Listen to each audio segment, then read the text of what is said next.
What's up, guys? So I wanted to update you on some new information with regards to the stimulus checks and error messages you may be getting, as well as unemployment benefits, and in particularly the $600 check that you should be getting in addition to your unemployment benefits and what's going on with that, as well as some news with the stock market, because the stock market has gone up significantly today because of a potential coronavirus treatment that is actually working and has positive results. So make sure you stick around to the end of today's video to hear more about the potential coronavirus treatment that is working, because that can impact all of us and hopefully get us out of our houses and can return to our normal lives soon. What's up, everybody? Michael here. Welcome back to another video. Before we get started, please be sure to like the video down below and leave a comment with your takeaways and thoughts on today's video. So anyways, let's jump right into it and let's talk about unemployment benefits, and in particular, the additional $600 check that you should be receiving as part of the CARES Act. So currently, 5.2 million Americans applied for unemployment last week alone, and that brings the total up to around 22 million Americans who have filed for unemployment within the last 4 weeks. So if you've already filed for unemployment benefits with your state, you should be receiving an additional $600 per week as part of the CARES Act, and you should be receiving this for up to 4 months, but the last date is July 31st. So that $600 per week should go all the way through July 31st.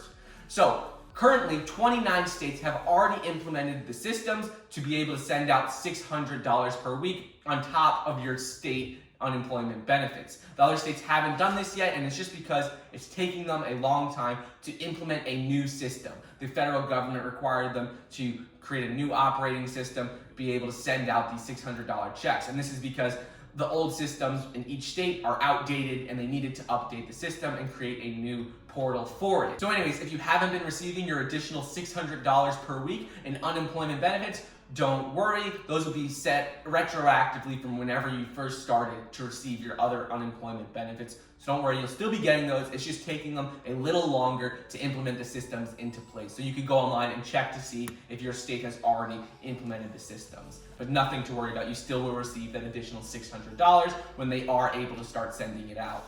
Now moving on to the second point, which is the PPP loan program has officially run out of money. This was yesterday, but it has officially run out of the total $350 billion. And what the PPP program is, it's for small businesses to receive forgivable loans. So if you haven't already received your money for that, I'm sorry to say, but you're not going to be receiving any more. Currently, they're looking to implement a new PPP plan in order to get more money into the hands of small businesses, and they're looking to do $250 billion. But currently, this is being debated, and the Republicans and the Democrats just can't seem to agree on it. They both agree that they need the payment protection program implemented, and it needs more money, but they can't agree on how the funds will be distributed. Democrats want some of the money to be allocated for community banks, food stamps, religious centers, and the Republicans just want the money to get into the hands of small businesses as soon as possible, and they don't want to designate certain money for,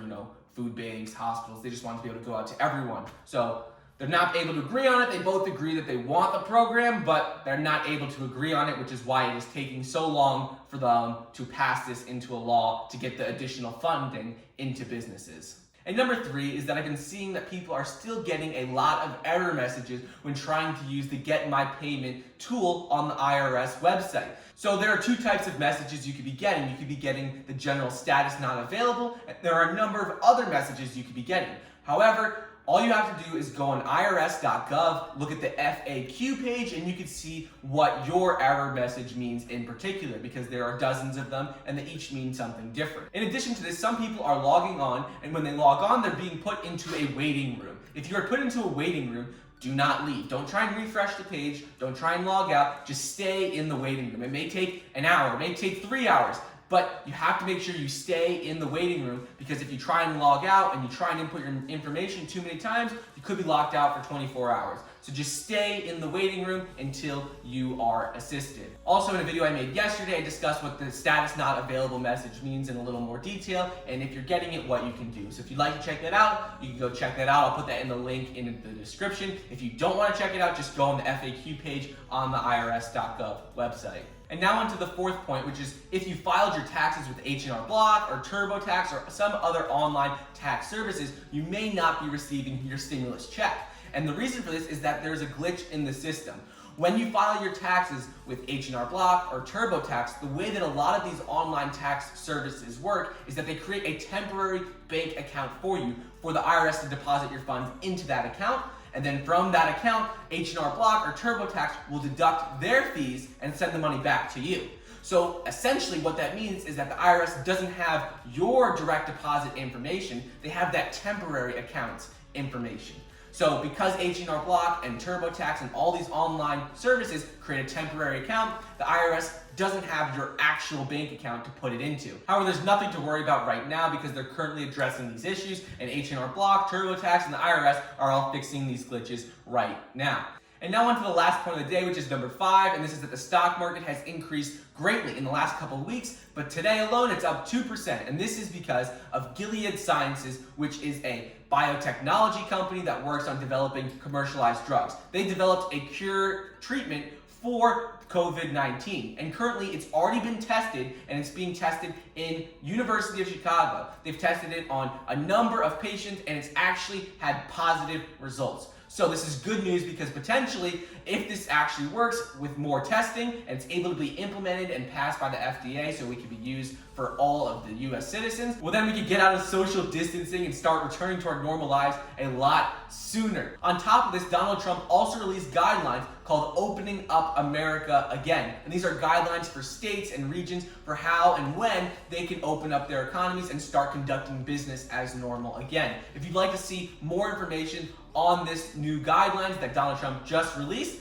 check out my video from earlier today called The Cure Coronavirus and Stock Market Skyrocketing. I'll put a link to that in the description below. With that being said, make sure to get your 2 free stocks valued up to $1,400 on the Webull Investing App using my link in the description. Get 1 free stock using my link for Robinhood in the link in the description. And thank you so much for watching. Please like the video down below, leave a comment, and subscribe. And I'll see you guys next time.